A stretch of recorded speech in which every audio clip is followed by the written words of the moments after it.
Good afternoon. Today is Monday, the 6th day of February 2012. Let's take a look at these markets here.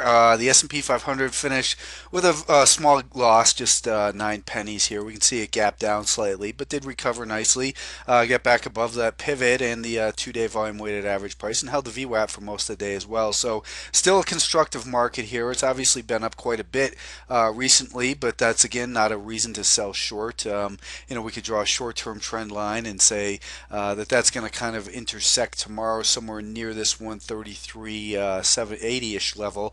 So that might add a little bit of significance to that area. But unless we really get down back below 133 in the 5-day moving average, I don't think that we're going to have to worry about being super defensive here in this market because the uptrend remains intact and we're getting up towards the highs from last year near about that 137 and a half-ish area.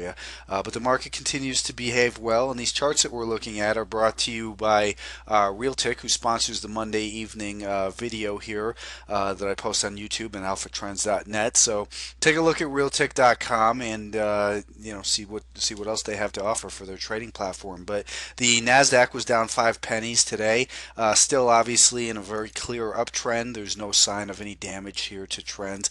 It didn't even get down to Friday's low from that gap. So the market continues to act healthy. And, as I said over the weekend, breaking a trend line has never meant that the market is going to reverse. What a breaking of a trend line says is the rate of ascent has slowed. A lot of people make a big deal about a trend line break, but it just means basically that we need some kind of consolidation generally. And usually it's going to either occur time-wise where the market kind of goes sideways, or it could be the beginning of a pullback.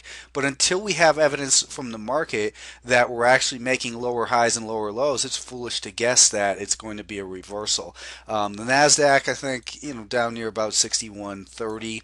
That's going to be a near-term level that we want to keep an eye on, and then we'll keep an eye on this bigger trend line, which brings us to about that 10-day moving average, which right now is right in here at about $60.80. So the market remains somewhat extended, but still in a good uptrend. So maybe we're going to turn sideways here a little bit, but no sign that the market is about to fall off a cliff here. The Russell 2000 was down 1/3 of a percentage point here today, and still in a great uptrend here as well. Looking like it's wanting to test the highs from last year.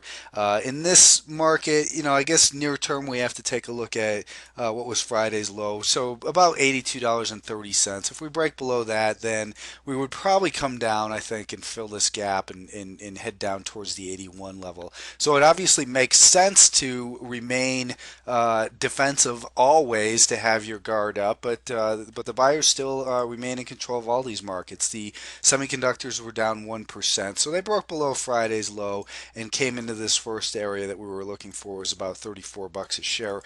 So 34 looks like an important level. If the semiconductors break down below 34 and hold below that, well then I think that tomorrow or Wednesday that it's going to suggest that we need to be a little bit more cautious and just look to this bigger trend line and looking for probably at least a test of that, I would think, if we break below that 34 level tomorrow. So be aware that that level is important in the near term. And the semiconductors really kind of began the rally this year, and if they start to pull back a little bit, then we'll want to obviously pay attention to that.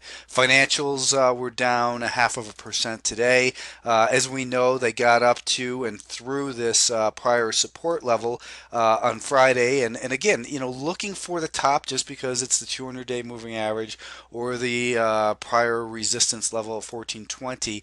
It makes sense to be aware of these levels, but until the market actually finds that resistance, which it's not in any of these markets, then it's still innocent till proven guilty, with keeping in mind that it is extended, and if it was to break below 1460, perhaps this market comes down and closes its gap to 1435.